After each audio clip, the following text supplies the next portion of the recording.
You are listening to WTUZ Radio Podcast.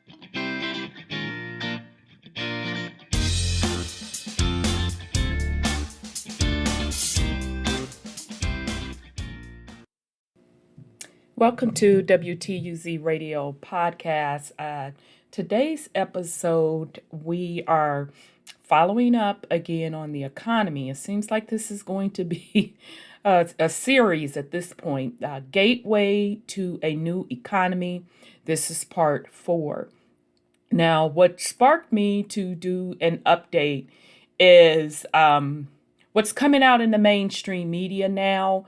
I talked about inflation quite a bit in part 2. And since that time, news, what has hit the mainstream news, although we knew about lumber prices, those of us that kind of follow these things before it hit mainstream media, at a minimum doubling, which is also driving up the cost of homes as well. Okay, so we're going to talk about the lumber prices, and then also what hit the mainstream media was a chicken shortage. So let's get into it.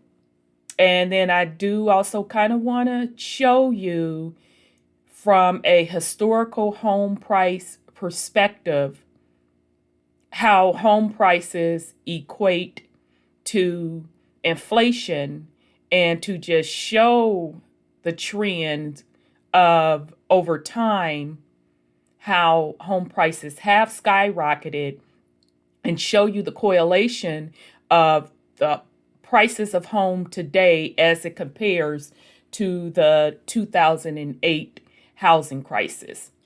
So let's start with the chicken shortage. A lot of you probably heard this. I think it came out last week, if I'm not mistaken. I just pulled this off of the New York Post, but you can go to any of the mainstream media. They talked about it last week. This is dated April 30th. So chicken shortage in U.S. being blamed on pandemic and the fried sandwich craze. Okay, so chicken lovers are going to have to wing it through the great poultry crisis of 2021. America's biggest fast food companies reported earnings this week, and executives from KFC to Wingstop stressed a dire situation. There's simply not enough chickens to go around. Okay, so I'm going to just, for a little bit, put on my sustainable food supply hat and just add in there, even without the pandemic, there was already a shortage per se in chickens, because the way that they process the meat today, it's just totally unhealthy. And they're doing it that way for, of course, profit, number one. And then number two, to keep up with the quote demand. Because of the cheap prices in poultry and specifically fast food, they had to come up with ways to keep up with the demand for chicken. So it was already unrealistic, unsustainable. If you do any type of checking on the poultry industry, you would be absolutely disgusted. I mean, you would be absolutely disgusted to see how chickens are reared up and how they are processed. It would literally make you never want to eat just regular chicken again. You would want to, if you could, pay a lot more money to eat organic or go to local farmers to get it. and or stop eating chicken altogether. So I did want to put that out there. Okay, so they're saying because of the pandemic, there's simply not enough chickens to go around now. A meat processing slowdown caused by pandemic safety measures, along with a surge in demand for recently rolled out fried chicken sandwiches, are largely behind the shortage, executives said today.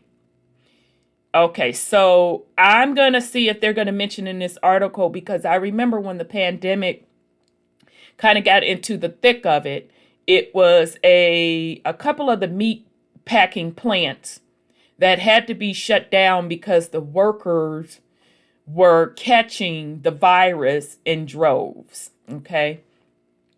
Demand for the new sandwich has been so strong, coupled with the general tightening in domestic chicken supply. Our main challenge has been keeping up with that demand, David Gibbs, CEO of Yum Brands, said Wednesday on a conference call with investors. KFC, which is owned by Yum Brands. And if I'm not mistaken, I think Yum is out of China. If I remember correctly, Yum Brands is out of China. I could be wrong. Dallas, Texas-based Wingstop also noted a shortage this week, attributing it to the suppliers who are struggling to recruit new workers to meet demand. Okay, we're going to also talk about the struggle, the worker shortage as well. Okay, so it goes on to say, with some business owners attributing the problem to increased unemployment benefits that make it more attractive to remain on government assistance. Let's talk about that. All right, so I talked about last week where all of this free money is also affecting the entry level or lower paying jobs being able to keep staff. And specifically, I gave the example of a McDonald's. And again, I don't know which McDonald's it is. So if you ask me in the comments, I'm not going to be able to tell you. There was a McDonald's that was paying $50 just for folks to come on an interview. And so since then, I've heard several people kind of post, or seen several people post signs of different fast food restaurants begging for folks to work there, with hiring now signs. And someone asked one of the fast food workers what's going on. And they were like, we can't keep people. They're not showing up for work. And the people that are there working, they are working insane amount of hours. So this is happening across the retail sector, as well as any entry level or low paying jobs. I know it's also impacting the lawn care service. Those company owners are backed up with work because they have fewer workers. And in some cases, literally, they're doing all of their customers' lawns by themselves. I know someone personally who is a manager, and they are a manager over a grant program specifically set up to help women enter into the workforce. So they're starting off at entry level, and this particular person was sharing that they are having a hard time having the folks that enter into this program stick with it. And they didn't understand why. And then I kind of broke down for them why. It's because of all of the government subsidies that folks are getting at the moment. So they are weighing their options, and they're saying, hey, it's cheaper for me to stay at home than to come to work. And then the person's like, got it. Okay. So I just wanted to bring that to light as well. Now, I'm going to put out a cautionary tale to those that are riding the wave. Okay. Because think about it. You have the STEMIs, you have extended unemployment, and in some cases, folks are getting the state unemployment, the federal unemployment, and then here's the other catch on top of that. If you are a renter, there is a moratorium on being able to evict folks. So if you think about it in some folks' mindset, it's cheaper for them to stay home in their mind, okay? And some are really taking advantage of it, although they can afford to pay their rent. They're not paying their rent, okay? But again, as we've talked about before, that will all backfire once the free money dries up, which it will dry up. So those that have been delaying those rent payments, all the landlords are going to do is say, you need to come up with X amount of rent, that back rent, or I'm evicting you. Okay? Once the money supply, the Fed stops printing up free money.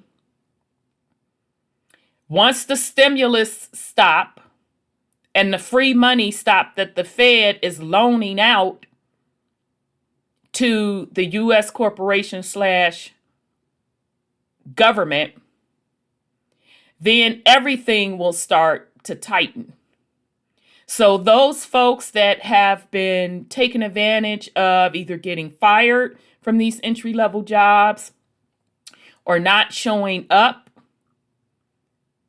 it's going to be another cycle of not being able to find jobs. Okay, so I did want to throw that in there because it just shows you how another impact of printing this money, and it's not free. Nothing is free. Nothing is free. Okay. All right. So it says, until we see a marked change in the availability of labor for poultry producers, a labor shortage that we believe is largely fueled by the amount of government stimulus, we anticipate that wing prices could remain elevated for the balance of 2021, he added. Okay, so they're saying that the wing shortage is a double whammy. Number one, they're saying because of the pandemic, I'm surprised that they didn't put in here plant shutdowns, but okay, that's okay. Because of the pandemic, but they're correlating it directly to a labor shortage and government stimulus. Bojangles, famous for its chicken and biscuits, isn't immune either. The Charlotte, North Carolina-based chain said in a tweet this week to a disappointed customer that we're experiencing a system-wide shortage, but they will be back soon. The company did not immediately return the post's request for comments. I know they're going crazy in the South because folks love that Bojangles chicken. Although their sweet tea is popping. If you're from the South, we do sweet tea, not this up north crap where you put Splenda. Although we we shouldn't be drinking all that sugar, but I'm just saying. But anyway, but wing demand in general over the past 14 or so months have proven to be pandemic proof. supersaid by email. If you think about it, restaurants like wing joints and pizza places were built around takeout and delivery, so they didn't have to change their business model that much during the pandemic. Wings travel well and hold up during delivery conditions. He added that the tightness in supply and any related price increase won't hurt demand for chicken, saying that as long as people are sitting around watching TV and maybe drinking a beer, wings will remain in the game. As chicken production begins to resume back to a normal pace of output in the coming months, and there is a better supply-demand ratio, prices should ease, he said. Okay. Chicken has long been among the most popular meats in the U.S., but demand has surged in recent years with various fast food chains launching their own fried chicken sandwiches. And yes, I do want to give it to them on the accuracy on chicken's popularity even rising more. I think it was Popeyes, the first one out the gate with their little chicken sandwich. By the way, I just want to throw in there, although I don't eat it like that, but just based on the way they were describing the chicken sandwich, child, that ain't nothing new to us in the South. But, whatever, if you want to stand in line and get in fist fights over somebody's tainted chicken, that's your business, but you can go YouTube it or ask your grandma, somebody to cook that for you. But that's neither here nor there. I'm just saying. But yes, with the introduction of the chicken sandwich and Popeye's chicken started it, it really put the demand for chickens on the map. Although, as they said, chicken is the most popular meat in the U.S., chicken was already being mass produced to the point that the chicken industry had to change the way it manufactured chickens. So I encourage anyone to go look at the documentary on the poultry industry. You would be shocked and appalled. Even if you understand how those wings are produced and the amount of hormones they have to put the chickens on to get them bigger, faster, to get them to market, it would make your head spin. Specifically, chicken wings, they're shooting extra hormones in the up under the chicken's armpit to make those wings bigger. And some are attributing the extra hormones in chicken, as well as milk as well, and of course eggs, with women having reproductive problems because of all of the hormones. It's just too many hormones because women naturally have our own hormones. And then on top of that, you have artificial hormones. And some are attributing that all of those extra hormones to fibroids. Okay. All right. So I just want to throw that in there, but you can certainly go do your research on your own. All right. Okay, so Popeyes, which is owned by Restaurant Brands International, sparked the chicken wars in 2019. They really doing a good job with this article. With a $3.99 sandwich that was so popular, it sold out at many restaurants. That prompted other chains to seek to compete, including burger joints like McDonald's. Chow. Nothing could come good from McDonald's making a chicken sandwich. It's already bad. If you all knew what was in those chicken nuggets, you would never even dream of feeding your babies that stuff. It is absolutely disgusting. So I'm really side-eyeing their chicken sandwich, but neither here nor there. Let me continue. Okay, in what's being deemed the so-called chicken wars, that surge in demand comes along with heightened scrutiny of safety issues inside meat and poultry plants during the pandemic. Many plants became C-19 hotspots, particularly across the Midwest, and lawsuits have alleged that the industry exuberated outbreaks. The Trump administration ordered plants to remain open despite safety concerns to avoid severe shortages. An industry official in North Carolina told WSOC-TV that demand will likely continue to rise as more restaurants fully reopen. What we need, the officials told the local TV station, is a 4-wing chicken. Y'all hear that? So I know they're being, funny, but they're being truthful as well. They're trying to say that's how much of a demand it is for chicken wings, in their case, wings, because they, specialize in wings. I'm assuming this is Wingstop that's saying this, that they would literally need chickens to have 4 wings on one chicken in order to keep up with demand. Okay, so just one last thing on the chicken. I just want to say that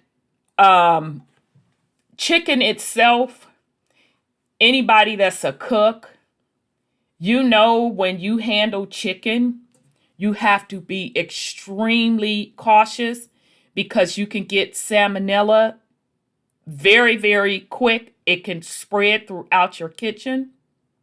All right. So meaning if you're handling raw chicken, and let's say you have it on a cutting board or whatever, that after you handle that raw chicken, you literally have to disinfect the area that you had the raw chicken on, as well as wash your hands, because you can spread salmonella pretty quickly, and which is also why chicken cannot and should not be undercooked. So I'm saying all that to say, chicken already naturally has associated diseases in it.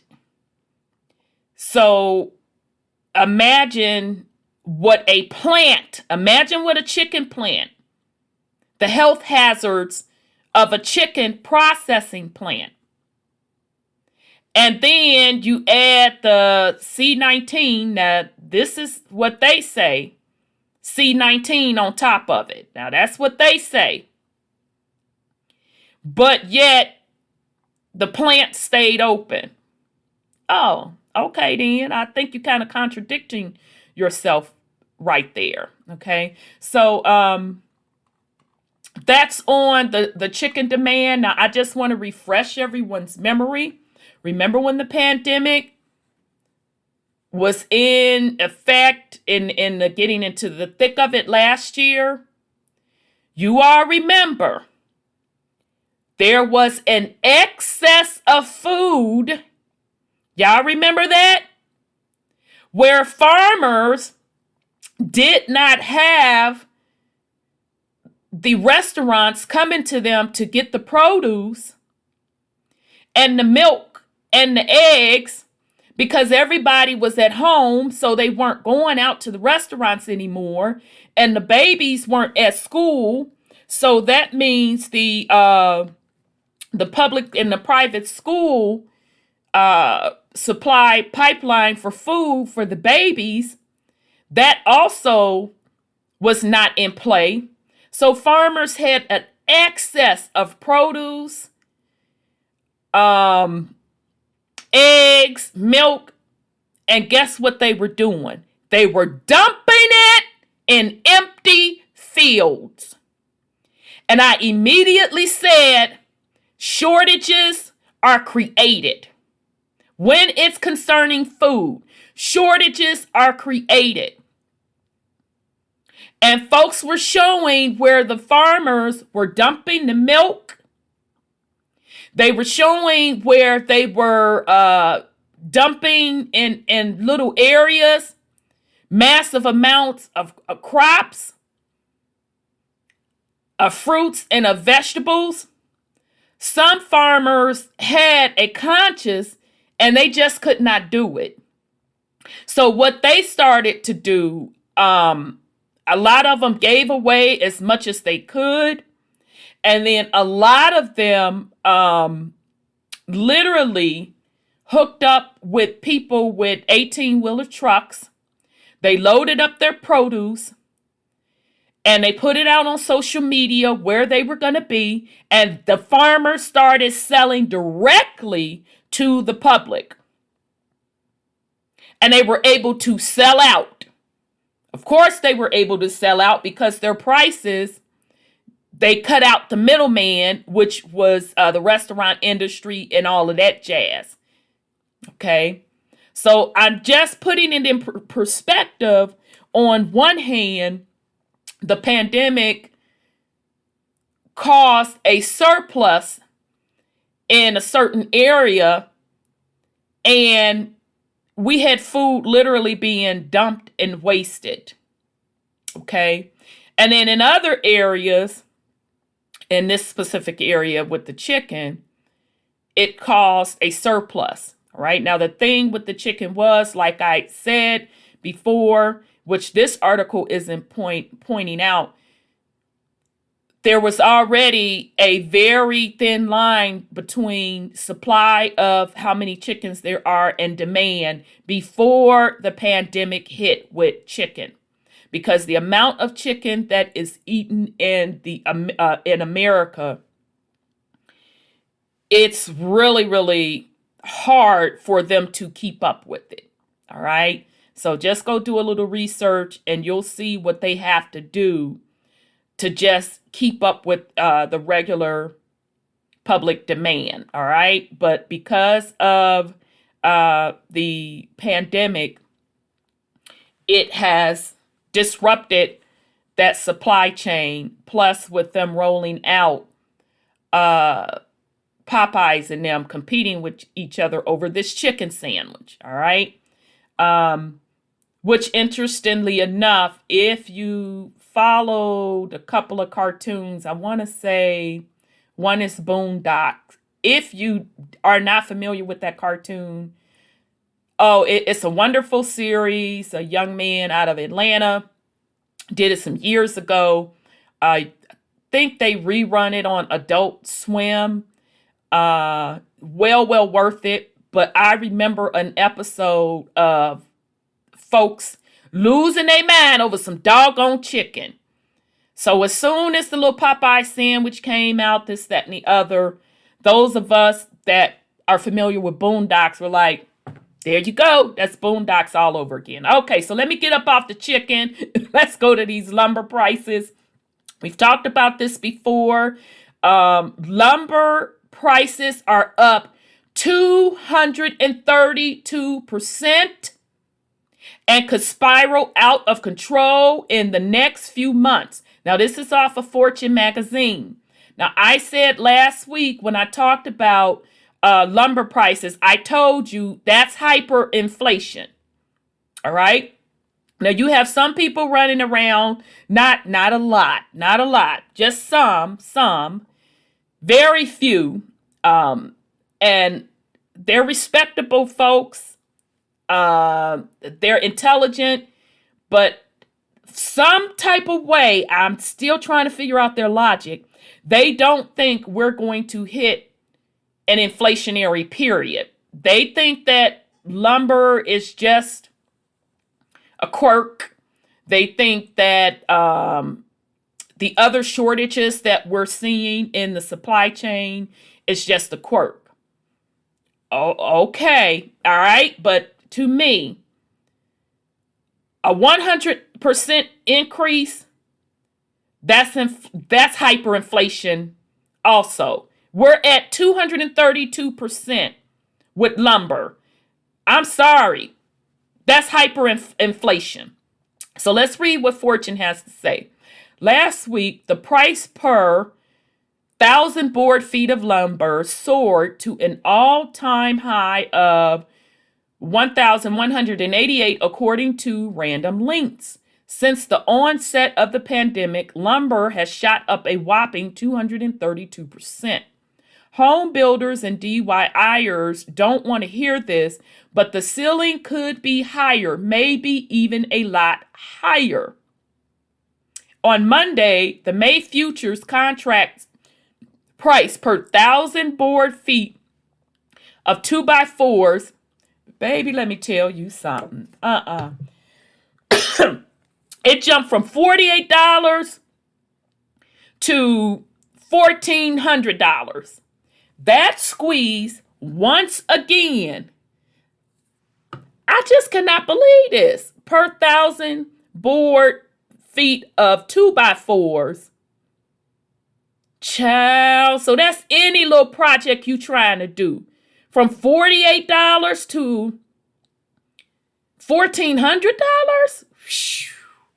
That squeeze once again triggered the circuit breakers and caused lumber trading to halt for the day. Whoa! Whoa, whoa, whoa. This was last week, April 27th. Whoa! Why would lumber yards and builders pay above market rates? Severe lumber scarcity has buyers on edge. They're buying the sky-high contracts in order to ensure they actually get the lumber they need for projects already under contract. Child. And I'm going to put in here the chart so you all can see just the jump in these lumber prices. Now, I do want to say that on the news this morning, which prompted me, and it was on my local news, y'all. Y'all know local news don't really get into these financial stuff like this unless it's really something about to jump off. So meaning we already know about it because we follow the financial news. So when it hits that mainstream media, it's getting serious. All right. So just real quick, this morning on the news, my local news, by the way, the home builders, let me be specific. The home builders are saying that now when people come in to get a home built, they have to give them an estimated price of what it will cost their home, how much it will cost for that home to be built because of the lumber shortage. So y'all get that? So not only have our housing prices at a historical level, and we're going to go over that next, and I'm going to show you charts, a chart of the historical home prices. We're also at the point now where you sit down and go get a home built. It's like, okay, this is the estimated price. Okay, so that's why these particular builders are paying such a high price in advance on futures. Because that's what futures mean. You pay for something now that you're going to use in the future. All right. Builders do it, as well as I know the airline industry does it on fuel. And just a quick tip, and I'm sure other industries as well. Those are the only two I could think off the top of my head. And just a quick tip, how Southwest became Southwest was because Southwest bought future fuel at a dirt cheap price. And so when the price of oil back then rose up, which also caused the fuel prices to rise up, The other big airlines were paying it at a premium and Southwest wasn't. They were paying it at the lower rate. So Southwest was able to have lower plane fares. And that put Southwest on the map. So that's just a little tidbit. It just kind of also gives you a perspective of how futures work in terms of businesses. Okay, so the market is in trouble. It could spiral out of control the next few months. Dustin Jalbert, senior economist at Fast Markets, told Fortune. The issue, supply, which is already backlogged, simply can't catch up as demand continues to grow with the start of the home building and renovation seasons. Now, we're going to talk just a quick bit on home prices, and this is just a recap. Again, why home prices are skyrocketing. And when you hear it's because of demand, yeah, okay, it's because of demand. But why is there a demand? And there is a demand because the interest rates are at record level lows. Okay? So in the real estate world, their motto is you have cheaper interest rate, the more house you can buy. The higher the interest rate, the less house you can buy. All right? The interest rates, the Federal Reserve controls that. Remember, we talked about the bookie and the points? So he's setting the points. The points represent the interest rate. So right now, it is cheap to borrow money.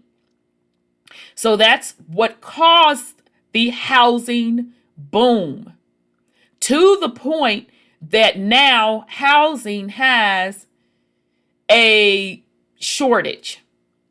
Okay? Now, to top that off, you have lumber supply shortage.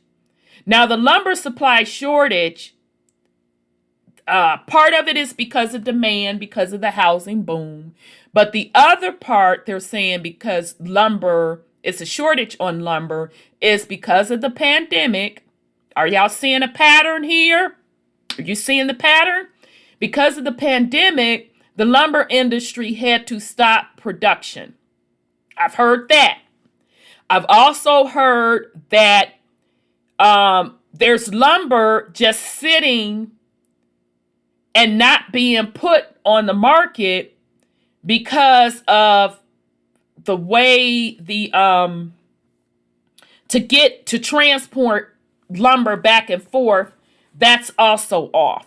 Okay. Now some are saying that the lumber industry is purposely, the big lumber guys are purposely holding back supply to take advantage of this particular thing. Some people saying it's has something to do with when they had to stop production during the pandemic, the thick of the pandemic. They're starting it back up and they're trying to get back in the groove of things to get the lumber to the market.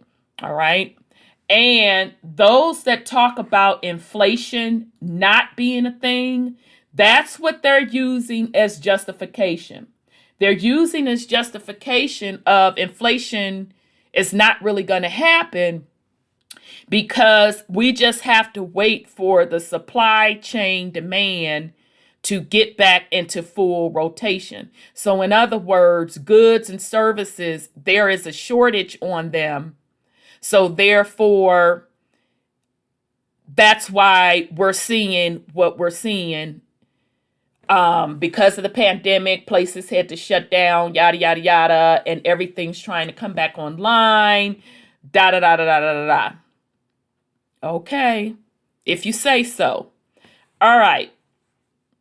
So this supply and demand mismatch is largely a result of the pandemic. At the same time, the state-mandated lockdown caused mills to halt production, Bored quarantine Americans were rushing to Home Depot and Lowe's to buy up material for do-it-yourself projects. That caused lumber inventory to plummet. It only got worse from there. Recession-induced record. Okay, so all right now, I'm not finna argue with this little article. Y'all did a good job. Thank you. You did a good job. And Lowe's to buy up material for do-it-yourself projects. That caused lumber inventory to plummet. It only got worse from there. Recession-induced record low interest rates caused a housing boom. In March, new housing starts hit their highest level since 2006. Of course, new homes require a lot of lumber, thus exacerbating the shortage. On the supply side, lumber production is finally rebounding. Wood production hit a 13-year high, but that can only do so much. Limited mill capacity combined with labor shortage, there go that labor shortages again, means supply can't catch up to robust demand. Stinson Dean, CEO of Deacon Lumber, told Fortune on Monday that soaring lumber future contracts, including for months as far as November, signaled that lumber prices will be elevated for quite some time. For prices to correct, Jalbert says, demand will need to cool down, something that is unlikely to occur until the home building and renovation seasons are over. Simply put, exuberant lumber prices aren't going anywhere in the next few months. Okay, so they actually did a very good job. This is from Fortune magazine. They put this out last week, April 27th. Lumber prices are up 232% and could spiral out of control in the next few months. Okay, so we're going to continue to, of course, watch housing. I say again that housing is in the bubble. No one can convince me otherwise. And what's going to burst that bubble is like it did before in 2008, when the Fed, the bookie, increased them points or increased the interest rates. And Fed Chairman Powell has already said that he's going to increase interest rates by 2%. He just did not say when he's going to do it. Some are saying that it's either going to be the end of this year, by December of this year, or definitely first quarter in 2022. And either way, that's going to pop the housing market. Okay, so I'm going to show you all a chart of historical home prices. And I'm getting this from DQDJ, Historical Home Prices Monthly Medium Value in the U.S. from 1953 to 2020. Okay, so this first chart that I am showing you, medium home prices in the U.S., nominal and real from 1951 to 2020. Okay, so you can see the evolution of home prices, how they have risen as it relates to inflation-adjusted home prices. Okay, so the blue line represents the median price, and the orange line represents the inflation. So even if you look back at 1953, you see where it looks like that's probably 20-something thousand for a home. And you can see how it's risen. So let's say 20 something thousand back up in the day in 53. If you look at the orange line, today that 20 something $1,000 house would be at the 200. Well, that's not quite 200. It's probably 175, something like that. And we'll take a snapshot of the numbers in a little bit. But either way, you see that the blue line and the inflationary line, you see how high they are. You see how high inflation is. Now, what I want you all to pay attention to on this graph, look at the '08. You see that '08 line? Okay. See how high it was, over $250,000, the inflationary cost. Now go to 2019. They don't even have 2020 on here yet. They only have it up to July. What do you see?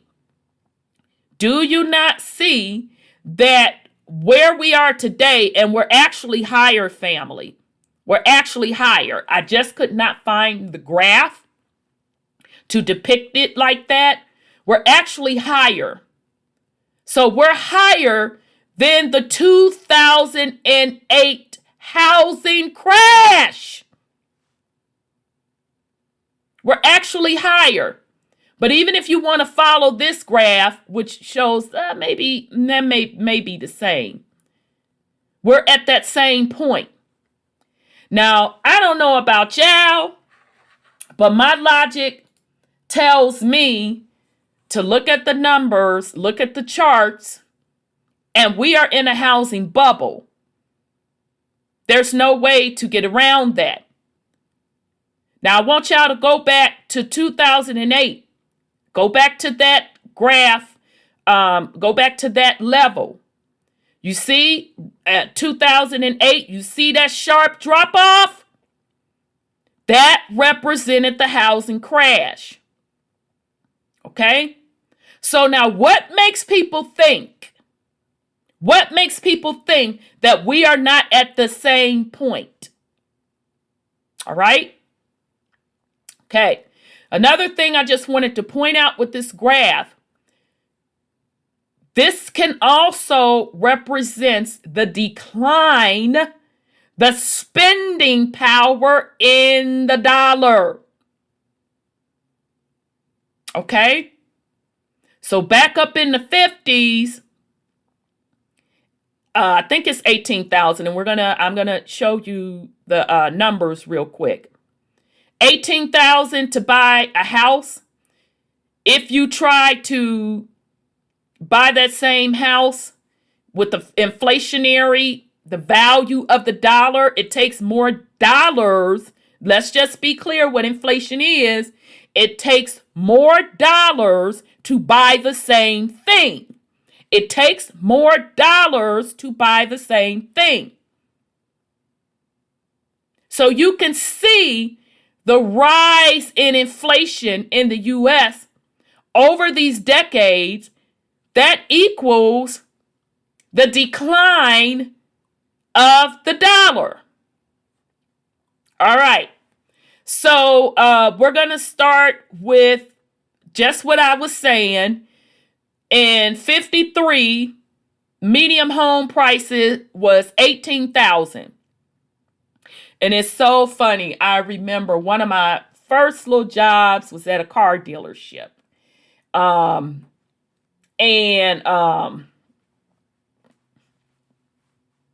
Summer like side hustle job while I was still in school. So I remember this elderly couple coming in to buy a new car. That new car, and just to show you, how prices have even risen. They were coming in to buy a nice little car. That car was $18,000, family. And the lady said to her husband, she said, "Dear, we paid $18,000 for our home." I was like, "Oh!" I was like, oh my God, they paid $18,000 for a house.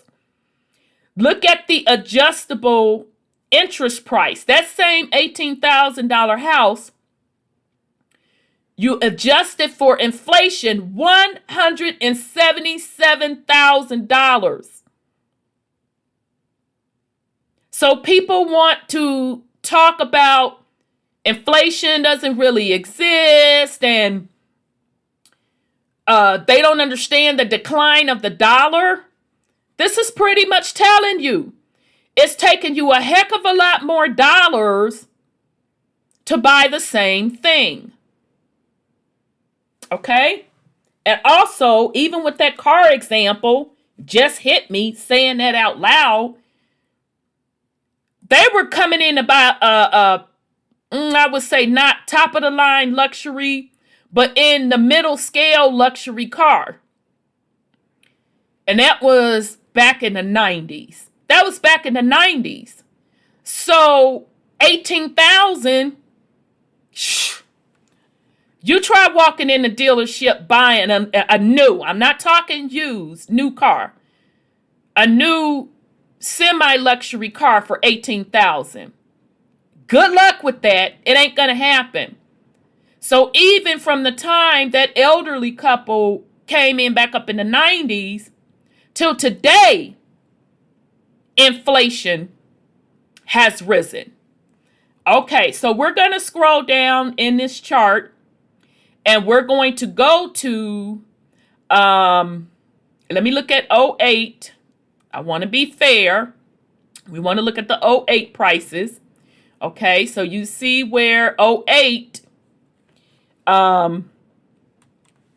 it was, we can say 204. We're going to go at the highest point, 204, but the inflated price was 252. Okay. And then if you notice, start going down this chart, you can see how the prices started to come down. That was because of the crash. All right?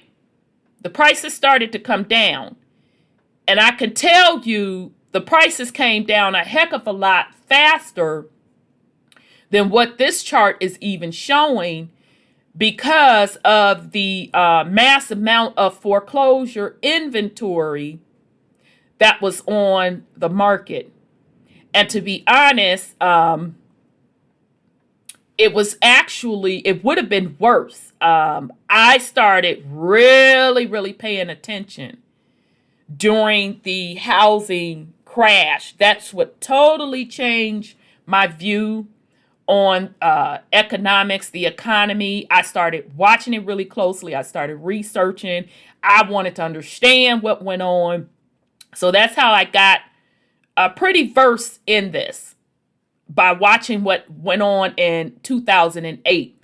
I was on the Fannie and the Freddie sites, honey, looking through stuff, looking through the foreclosure sites. And I can tell you, because I watched it very closely, they were holding back inventory. There was so much foreclosure inventory on the market when it crashed that the U.S. government, Fannie and Freddie, held back putting the inventory out on the market to sell it.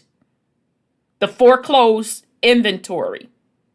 They put it out in waves. I watched it. They put it out in waves. And I watched investors go in and they would buy up like blocks of them. They would buy up blocks of inventory to turn around and rent them out. And I'm sure at this point they've sold a lot of that, and they at least doubled their money at this point, probably close to triple, if not quadruple, based on what market location rather they're in. Okay, So what I'm telling you is even the numbers that we see right now, with it showing the drop in the numbers, I'm telling you, it was a lot lower than this. People lost their shirt during that crash, because what happened is, if you look at the numbers, if you're buying high, which is why it's really not a good idea to buy anything at a price premium unless you really need it. Because if it's already overpriced,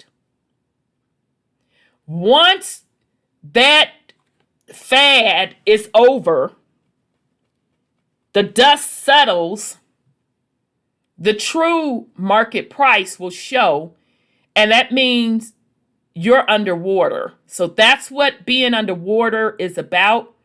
In the car world, I think they call it upside down, but in homes, they call it underwater. So what's happening today in the housing market is somebody put their house up for sale.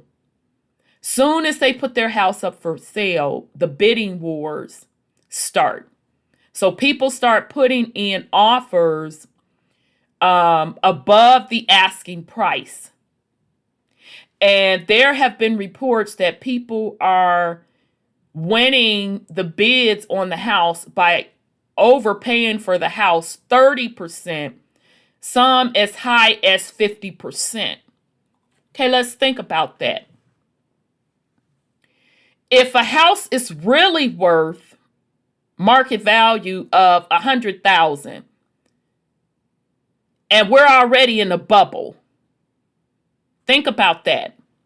If I put a house on the market for $100,000, and by the way, good luck finding a house for $100,000 unless you got to put $100,000 in it to renovate it. But nonetheless, I'm trying to keep it simple. If I put a house on the market for $100,000 and it's already a bubble, but the bubble market price says it's $100,000, but the true value of that house, let's say, is $80,000. So I put it on the market for $100,000. Folks like, ooh, I really want that house. I want it bad. I'm going to offer her $120,000. Then somebody else puts in an offer. I really want her house. I'm going to put it at $140,000. Then someone else comes in and say, I really, really, really want her house. I'm going to put it at $150,000. Woo! Me as the seller, I'm fenced to go with the highest offer. So I'm going to sell it at $150,000. What happens when the market crash and correct itself? That person that bought that house at $150,000, you paid $50,000 over the bubble price of $100,000. But the true value of the house is $90,000. So you're already in the hole big time. You're underwater. That's what's called upside down on a house is. That's exactly what happened in 2008. And to top it off, let's say you get in that home, and I don't think people are doing it as much this time as they did in 2008 because the banks aren't allowing it. But back in 2008, in addition to the scenario that I just went over with folks overpaying for homes, they also turned around, got in the house, and took out second and third mortgages on the house as well. So on top of the $150,000 that you really paid for a $100,000 house, but in reality it's worth $90,000, I go and take out a second mortgage for $20,000 because I want to kick it. I want to go on vacation. I want to put money down on that $40,000-$50,000 SUV. You get where I'm going with that? So you have The 50,000 overpriced, and really it's 60,000 plus the 20,000. So you're $70,000 in the hole, upside down. That's what happened in 2008. And that's why people walked away from them homes. They're like, oh shit, I can never sell this home. I can never recoup this money. So a lot of people call up the mortgage company, put them keys in the mailbox, and was like, deuces, I'm out. Okay? Now, the only difference this time, fast forward, is that it's not a lot of people that are taking out second mortgages just because the banks aren't doing it. They're not lending second mortgages like that. I think you have to have a lot more equity in your home in order to really take out those second mortgages. All right. So I'm just bringing this to you all, family. So once again, you can pay attention. Now they're talking about it in the mainstream media about the lumber prices, about how this is impacting housing, etc. But I wanted to show you the correlation of the history of not only the home prices, but just general inflation within itself. Okay. And the very last thing I want to discuss is pay attention to, and you're not going to hear this much right now. I'm going to say right now in the mainstream media. But I've also seen several things of people talking about that the supply with all of the goods is being delayed. Okay. I talked about it on one of the last ones about those barge cargo supply chains being stuck on the water. Okay, there's still rumblings about the total supply chain not being all the way back up through full capacity, and some are attributing it to that goods coming from overseas are getting delayed. All right. Now, this is just me. This is just my lowly opinion. This is those of us, they call us conspiracy theorists, this, that, and the third. All right, we'll take that. And I feel that part of this supply chain issue, when it's dealing with foreign countries providing supplies to the U.S., because remember, the U.S. really don't make nothing no more. They done farmed all of that out. Meaning farming out of middle-class jobs as well.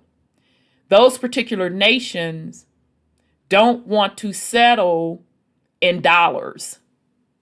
So that's also, I feel, a reason for the slowness of getting the supply chain back up to speed as well. Okay, they're not going to come out and tell you that, because the last thing they're going to do is come out and tell you that the dollar is done. It really has no value. All right. So that's something else we'll be watching as well. So sorry this one was so long, y'all, but I did want to give you a follow-up because now it is starting to hit mainstream news. And as a matter of fact, as I'm doing this particular podcast, flashed across my screen on local news again, they're rerunning the story on the high prices of lumber.